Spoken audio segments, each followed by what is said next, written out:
Naam, ilikuwa ni tarehe 28 mwezi wa 6. Mkutano mkubwa wa Upendo Salam Club ulifanyika pale katika kanisa la KKT. Wanasalamu wengi walijazana katika kanisa hilo. Mkutano huo uliongozwa na Rais Heli Kitaenga pamoja na kamati zake zote. Ajenda kubwa mkutano huo ilikuwa ni jinsi gani tunapiga hatua katika Upendo Salam Club. Kama unavyoona au kwamba matukio mbalimbali yatukepo, moja kati ya matukio moja ni mchungaji Joyce Maokola kukubali kuwa mlezi wa Tuma Salam Club, na pili kulikuwepo na kupewa pongezi kwa hati ya pongezi ambapo walipewa viongozi wa stafu ambao walitumika kipindi cha nyuma. Pamoja na hayo, baadhi ya wanasalamu wakongwe washiriki katika mkutano huo. Ni mkutano ambao ulikuwa kwa kweli umetulia na mkono wa Mungu tumeuona.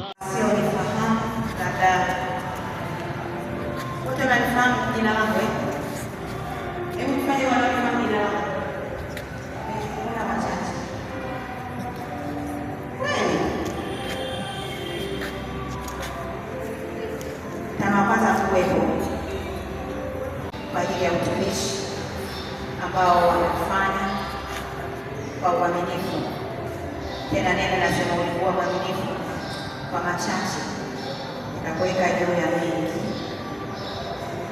Hawa watu ambao wametumika, najua kutumika ni kujitoa. Ukiamua kutumika lazima ujikane. Ukiamua kutumika lazima ukatae mengine yote. Bwana asifiwe. Kama hivi wewe hapa umekubali kutumika katika redio, ninajua umeacha ndio.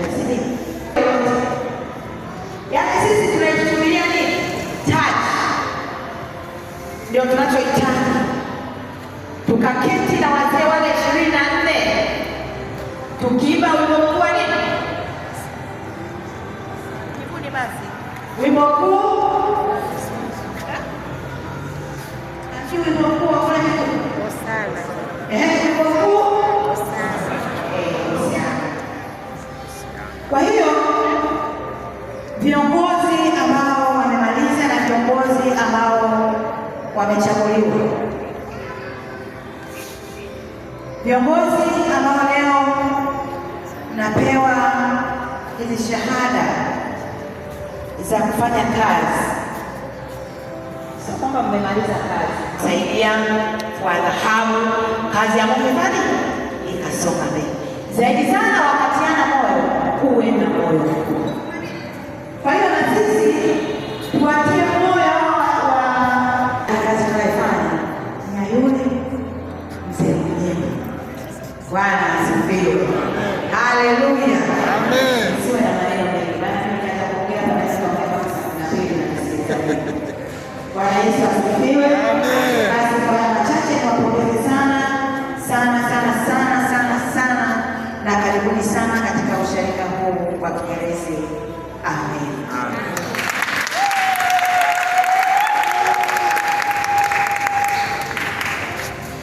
Asante sana mchungaji. Na hapa pia narudia tena, kipindi cha asubuhi amka na Bwana, anza na Bwana, hakiwezi kukamilika pasipo uwepo wako. Amen. Pasipo simu yako. Amen. Pasipo ujumbe wako. Amen. Msingetuma mwanamke hakuna.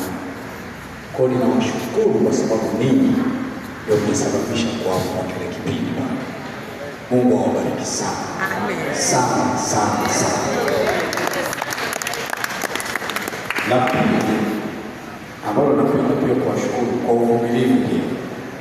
Ni kweli kutoa muda wako, hela yako mwenyewe, kuangaika kutafuta laini zaidi ya mara 5 au 10 kupata upande na bado unaendelea tena. Yaani ni moyo kweli na kuthamini hicho kitu. ungeweza kabisa kusema siwezi kuhangaika kupiga simu ambayo inapatikana muda wote, ungeacha. Mimi naendelea tena kuwashukuru kwa moyo wa dhati kabisa. Mungu awabariki mno mno mno kwa kujitoa kwenu. La mwisho, kwa kuna muda natia tukitisho na kukata, lakini siwezi kukata. Baba, umetumia hela yako, muda wako, alafu mimi na kukata hivi, kesho ukisema sipigi, mimi na kazi pale ya kufanya na uweza kufanya kazi pale. Kwa hiyo tunasikiaga hivyo kwamba nimesema tu kama kusema, ili wewe ujiongeze kwamba Bwana nitumie tena kukata, lakini sina uwezo wa kusema Bwana nyingi toka kabisa Sifiwe. Nakushukuru sana mama yangu, makamu wa rais, dada yangu Calvary Shuma. Asante sana. Nashukuru kwa nafasi hii ulionipa. Kama alivyozungumza wapendwa, dhumuni la mkutano wetu leo ya kwanza tutapitia rasimu ya katiba. Kama mnakumbuka, tulianza kuichakata tangu Januari. Sasa ni miezi 6. Baada ya kutoka kwenye ule mkutano mkuu, tukakutana kamati ya utendaji, tukaichakata tena ikakamilika. Kwa hiyo leo, baada ya kuwa tumeshirikishana baadhi ya vipengele kwenye grupu letu la WhatsApp, leo tunaileta kwenu rasmi. Tutakwenda kuisoma kipengele baada ya kipengele na kupitisha ili katiba hii au mwongozo huu uweze kuanza kutumika rasmi. Lakini siku ya leo pia tutaitumia nafasi hii kama nilivyosema kuwashika mkono wa pongezi viongozi wetu ambao walituongoza kwa kipindi cha miaka wengine kama 10, wengine 6, wengine 4, lakini sisi tulivyoingia madarakani, kwa sababu kipindi kile kidogo ilikuwa kipindi kimepotea cha Bwana. Sasa tumeona kuna baraka kuwashika mkono wa kuongeza kwa kazi kubwa. Hakuna kitu kizuri kama kumwambia mwenzako asante kwa kazi njema uliyofanya. Kidogo inatia moyo, anaona umetambua na kuthamini kazi yake njema ambayo amefanya.